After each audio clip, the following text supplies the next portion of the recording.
everyone, this is Mrs. Rouse. I just wanted to say welcome. I'm going to go through this really quick and show you some samples things we do this year in class. I want to say it all starts right here with your bag of supplies, and we have a lot of things planned for you. Every year I make some changes, so anything I'm showing you is subject to change.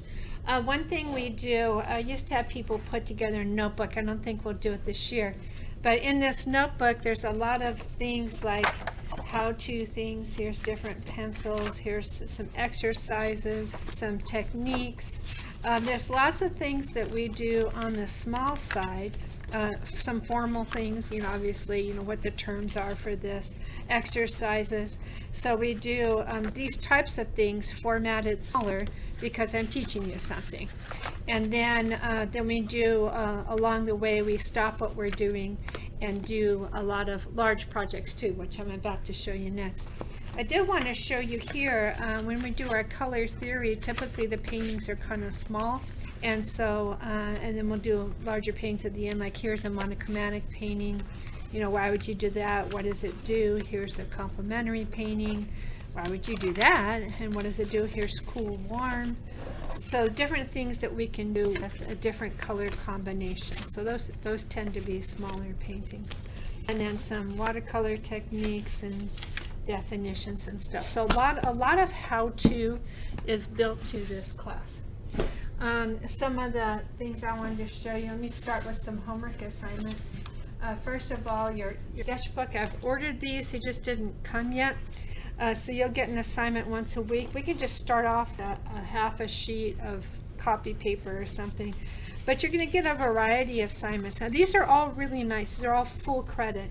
And occasionally is something so like over the top, I give a couple extra points. It's not something I always do. But these had different types of assignments. Like here they had to draw a skull just to practice. And then they had to do some creative. They gave them braces and they gave them flowers. They had some skeletons and different stuff. But you can see how there's very similar assignments. And they're creative. You can see the drawing quality. This is ridiculously high end. But this one is great too. So, it's a matter of effort and what you put into stuff. Here's the self-portrait. So those are some samples of, I would say, high-end sketches done over the year. We had the other two big homework assignments. Now this one, I know I'm going to change the format. This is a first semester one, but you'll be studying an artist from the Renaissance forward, Western artist, which means the history, European art, moving on to more North American art. And so this time you'll have an artist, and then there'll be some format. It might be a slideshow. I haven't decided yet. And then second semester, you'll have pick a type of art from a different culture. Now this art is the Pacific Northwest art, what we would call, or even up to Alaska art. And then you have to do some type of art piece and it has to have creative things. So this like Thunderbird has come down and stolen their sandwich. Here we're studying Japanese printmaking, and then they did something creative with the very famous piece of art you probably recognize, only they did monkeys trying to get to a banana on a surfboard. So having some fun with that one. So that's kind of the homework element to it. Now some other types of assignments I'm going to start flipping through. We're doing this one pretty fast. This is just composition in its purest form. Here we have another one, we'll talk about that.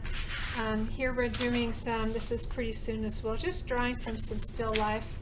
And I like to change things up. That one's just markers, and here's some charcoal, so that you're always doing something different, kind of quick drawings at first, so you're not too locked into, how well does that exact little thing, let's work on composition and bigger and so on. Here's a compass. After we have learned some techniques, here's a kind of a neat assignment. I wanted to show you, these are both A projects. And this is really well done and is very far into the project. Did a great job. If you look at some of the technical qualities in this drawing, this is just more unusually strong. This is normally really strong and nice. So, there's room for everyone to do a beautiful job on the project, and some people won't quite be as strong as this one, but they're both nice quality A projects. But what they've done here is we've learned all the drawing techniques. I actually let them transfer an image that they created, just because it's a fun kind of excuse to not have to worry about getting the shapes right. So I've helped you on one. Here's another one where we've been working on some drawing techniques. Then we go into shading. This is one of the later shading assignments that we do. It's very fun. Here's a project that you do kind of November, December, where you have different square, different pattern, and we've talked about patterns and texture. Use pen and needle, even calligraphy for a day. It's just a fun excuse to explore the patterns and textures. Second semester we have figure drawing.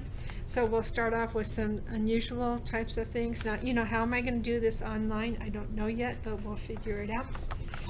Here's gesture drawing.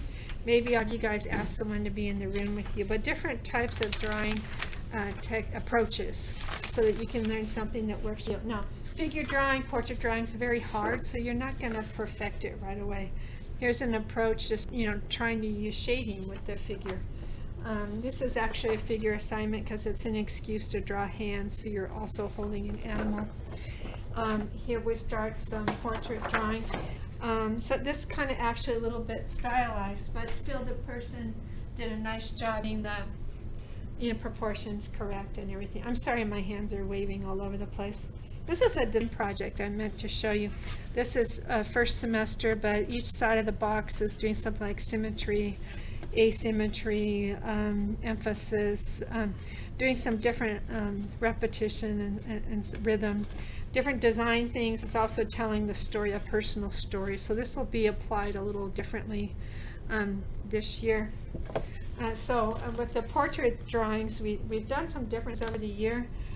Over the years, this one's on foam board. We actually hung these up. It's just kind of like two sides of somebody's personality. But last year we worked in groups, and we made like a full-size person, and it made a social statement. So this will be really interesting to see what we come up with this year here. This is perspective, so linear perspective going to a vanishing point. Starts off really simple, and it slowly gets more complicated. This is actually a hard project to pull off. I wanted to show you again a nice solid A project here, and this is someone going a little bit over the top. You know, both of these are great grades. In perspective, my drawing might look something like this, where I'm explaining things and diagramming things and you know, showing you some options. And here's like a student assignment, nice and clean and neat. Here's another one. This is my 2-point perspective. You know, my drawing, I'm explaining, teaching my way through. And here's a, you know, student drawing that went kind of crazy with it. We're going to take our perspective and just try and apply it to real life. So here's some perspective just in a natural setting. It's a scene here at our academic center. This is also nice, just freehand. Like, now that we know about perspective, now you know how to kind of draw the things that you're seeing. And here's another view from campus in this drawing, and technically it's really pretty cool drawing. But you know, perspective helps you know how to show things that you just wouldn't know how to draw otherwise. And then near the end of the school year, we'll do some actual paintings. Here's a couple samples of a final project where the student was given a black and white photograph to work from, and so you can see these two students both chose the same photograph, and then they had to come up with a color system to use, and so limited colors, and then a choice of paint types, but kind of building on color theory and some different things they've been working on, and then even depth. You can see how this one feels flat, this one goes back a little further, but finishing off with painting. So you know, how-to things, building up to, you know, creative projects, and that everything kind of has a purpose. And I really hope you enjoy the class. It's going to be a lot of fun. Thank you very much. I'm looking for my button. Awesome.